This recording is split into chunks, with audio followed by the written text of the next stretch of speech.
नमस्कार दोस्तों, स्वागत है आपका अपने ही चैनल टेली फिल्मी में।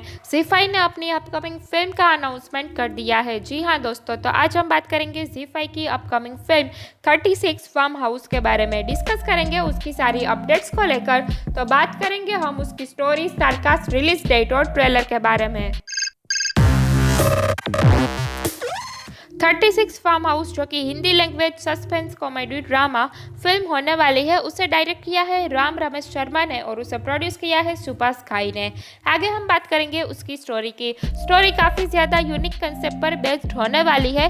तालाबंदी के दौरान एक पिता और पुत्र की जोड़ी संजय मिश्रा और अमोल पाराशर अपने गांव वापस जाने के लिए 36 फार्म हाउस में निवास करने के लिए उन व्यवसायों के आधार पर छोड़ देते हैं जो वे करने के लिए उपयुक्त नहीं है।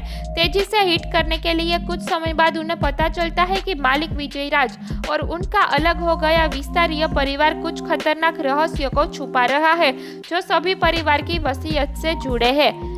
पद्मिनी राजसी, एक अमीर बूढ़ी औरत, पहले ही अपने बड़े बेटे रौनक सिंह को फार्म हाउस से एकमात्र मालिक के रूप में और उसके बाद 300 एकड़ जमीन के नाम पर उसकी मृत्यु की स्थिति में एक वसीयत बना चुकी है। हालांकि वह विरासत संघर्ष तब उत्पन्न होता है जब उसके अन्य बच्चे गजेंद्र और बीरेंद्र भूमि के बराबर हिस्से के लिए दावा करते हैं। क्या इन संघर्षों को सुलझाना संभवत है या वे बदसूरत हो जाएंगे। समीक्षा फिल्म महामारी के प्रभाव से शुरू होती है और कैसे प्रवासियों को लॉकडाउन 2020 की पृष्ठभूमि के खिलाफ अपने गृह नगर लौटने में मुश्किल हो रही है। हालांकि कथानक एक विरासत और एक मर्डर मिस्ट्री को लेकर एक पारिवारिक झगड़े के आसपास घूमता है।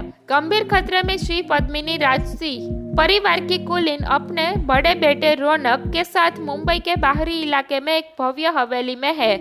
परिवार के बाकी लोग, विशेष रूप से उसका दूसरा बेटा, एक गंदी संपन्न गजेंद्र और उसके सबसे छोटे बेटे की पत्नी मिथिका का मानना है कि रौनक ने संपत्ति के लिए अपनी मां के साथ भावनात्मक रूप से छेड़छाड़ की और इसे स्वीकार करने से इनकार कर दिया। बाकी की कहानी से पता चलेगा कि वे अपनी मां को जमीन के बराबर हिस्से को बांटने के लिए राजी करने में सफल रहे या नहीं। राम रमेश शर्मा द्वारा अभिनीत और सुभाष घई द्वारा निर्मित 36 फार्म हाउस कुछ चोरी की जरूरत के लिए, कुछ लालच के लिए चोरी की अवधारणा पर आधारित है, जिसमें फार्म हाउस की विरासत कहानी के केंद्र बिंदु के रूप में काम करती है। पहली नजर में यह एक साधारण पारिवारिक नाटक प्रतीक होता है जिसमें किसी भी भारतीय परिवार में सभी पात्र आसानी से मिल सकते हैं। घई का ओटीटी डेब्यू सिटकॉम से लेकर मर्डर मिस्ट्री से लेकर रोमांस से लेकर फिल्मी ड्रामा तक कई शैलियों का मैशअप है और यह लालच से लेकर वर्ग असमानता तक कई तरह की भावनाओं की पड़ताल करता है, लेकिन कॉमेडी और रोमांस के तड़के के अलावा और कुछ दिलचस्प साबित नहीं होता। शरद त्रिपाठी संक्षिप्त और सीधे संवाद रखते हैं, लेकिन संजय मिश्रा को जो डायलॉग दिए गए हैं वे आपको जोर जोर से हंसाएंगे। शुरुआती दृश्यों में रौनक को एक वकील द्वारा चेतावनी दी जाती है कि वह अपनी मां के भाग्य को अपने दम पर विरासत में नहीं ले पाएगा। इसके अलावा भूमि को उसके और उसके दो छोटे भाइयों के बीच समान रूप में विभाजन किया जाना चाहिए। वकील हालांकि मुठभेड़ के तुरंत बाद गायब हो जाता है और पुलिस सभी नौकरों और परिवार के सदस्यों पर संदेह करना शुरू कर देती है। पूरा ट्विस्ट काल्पनिक और अनावश्यक है और यह फिल्म की कहानी से टकराता है। हालांकि एक प्रवासी जयप्रकाश उर्फ जेपी के सब प्लॉट अपने गृह नगर वापस जाते हैं। गलती से बेनी से नौकरी का प्रस्ताव मिलता है और एक झूठी पहचान के तहत फार्म हाउस में प्रवेश करता है और पद्मिनी की पोती अंतरा पेशे से एक फैशन डिजाइनर अपने सहायक हैरी के साथ अपनी नानी के साथ रहने आती है। कहानी में बहुत मजा जोड़ती है। कुल मिलाकर कथानक पूर्वानुमेय है और चरम उत्कर्ष भी एक प्रमुख प्रकट नहीं है। ज्यादातर एक फार्म हाउस में शूट किया गया है। अखिलेश श्रीवास्तव की छायांकन सभी कोणों से उत्पीत की पड़ताल करती है। एक अनुभवी फिल्म निर्माता सुभाष घई ने संगीतकार और गीतकार के रूप में भी अपनी शुरुआत की। संजय मिश्रा ने जिस तरह से उनके गाने माइंड योर बिजनेस को पर्दे पर उतारा, उसमें हरिहरन की आवाज की तरह मस्ती के तत्व भी जुड़ जाते हैं। परदेश के दर्शकों के बाद धई मधुर गीत मोहब्बत के लिए सोनू निगम के साथ फिर से जुड़ते हैं। दोनों ट्रैक सुनने में सुखद लगते हैं, लेकिन इस युग के अन्य गीतों की तुलना में गति बहुत धीमी है। प्रदर्शनों की बात करें तो यह संजय मिश्रा का शो है, लेकिन कॉमेडी टाइमिंग हाजिर है और वह जेपी को सबसे यादगार और मजेदार किरदार बनाते हैं। एक और किरदार जो सबसे अलग है वह है अनमोल पाराशर द्वारा निभाया गया हैरी। यह पिता पुत्र की जोड़ी गुप्त उद्देश्यों के साथ घर में प्रवेश करती है, लेकिन वह जल्दी फार्म हाउस के भीतर एक बड़ी योजना की खोज करते हैं जो उनके अमीर स्वामी द्वारा आयोजित की जाती है।